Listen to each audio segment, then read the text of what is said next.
I'm going to do two things, really. I want to talk to you, I'll probably only talk to you once this year, so I don't want to waste that. So, I'm going to talk to you, if you don't mind, formally first. I'm going to read the text that I've been reading around a bit the last few weeks in different places, because it's kind of common. And then I might unravel that a bit and talk a little more, well, less unwoven way with some charts. Okay. So if there are any words or stuff like that that are not clear, rather than interrupt my flow, perhaps you note them down or put them down, and we can talk about them after I've written this. Excuse me, Roy. Are you going to use the video immediately? Because I can stop at Warborne Home for a while. No. Are you going to be using it then? I may not. I'll see how it goes. Because we've only got till 6 o'clock.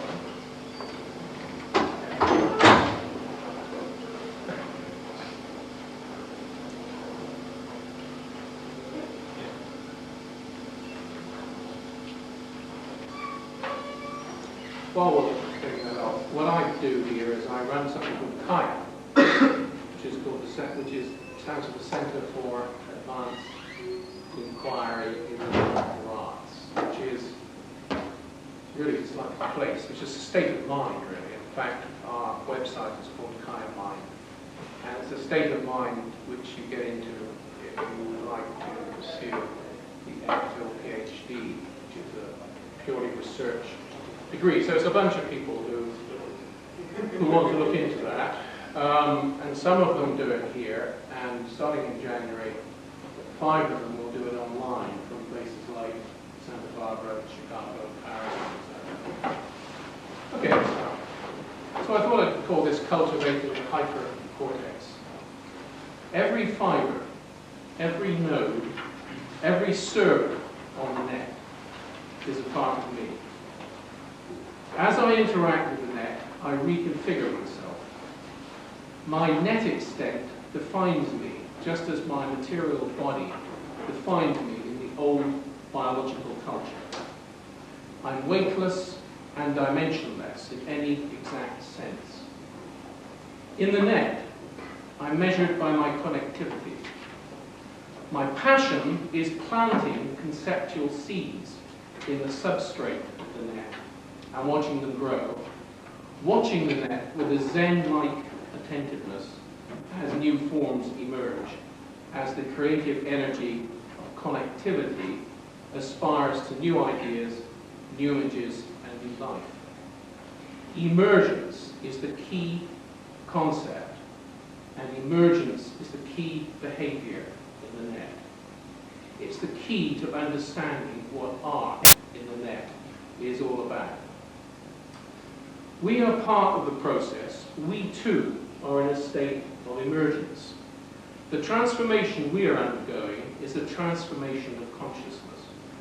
We are entering world mind, and our bodies are developing the faculty of cyberception. That is, the amplification. This is a trusty machine. It goes. The battery is so reliable that it goes out every time I keep it working. Cyberception is a term I've coined that refers to the amplification and enrichment of our powers of cognition and perception. This new faculty is computer enhanced and telematically extended.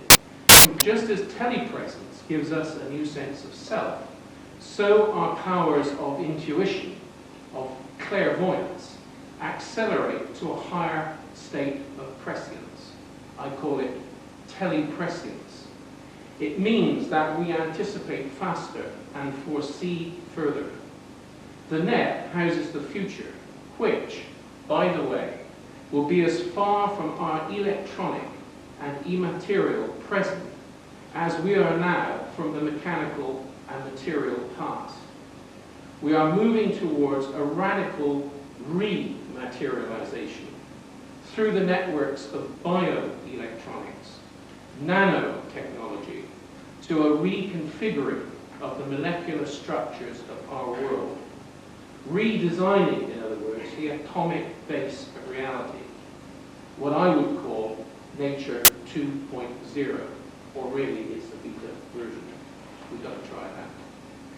The new intelligent technologies are exerting enormous cyber stress on the old culture of representation.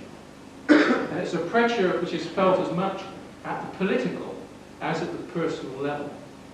The impact of telepresence, of distributed knowledge, of collaborative creativity, behavior of the net, and artificial life on our sense of self, our sense of what is natural, of what it is to be human, indeed of the status and legitimacy of everyday reality, is more than most traditional discourses can bear. The breaking point, however, is not the death of culture or the incoherence of consciousness, but the revitalization of our whole sense of being and a renewal of the conditions and construction of what we choose to call reality. But we have to leave behind the old oppositions, the rigid dichotomies of right and left in politics, of east and west in culture, of right and wrong in morality, of black and white in race, and seek a more subtle configuration of viewpoints to our problems. Telematic culture concerns the global connectivity of persons, of places, but above all, of mind. The internet is the crude infrastructure of an emergent consciousness, a global brain. The net empowers associative thought, hypermediated thought, the thought of the artist. It's the intelligence of neural networks.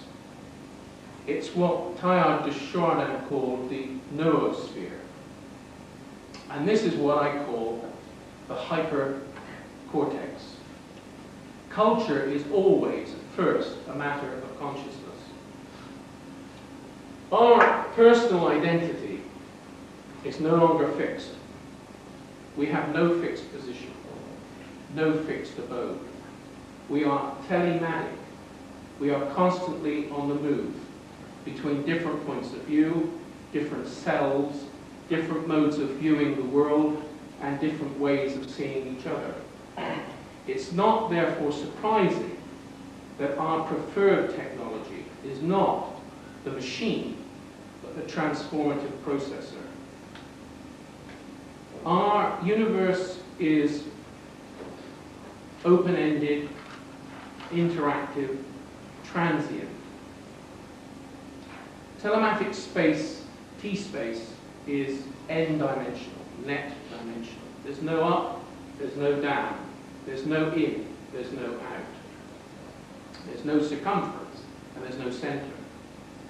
The net is both vividly real to our senses and metaphysically absent from classical space. There is no surface, only depth. Even its interfaces and nodes are holomatic.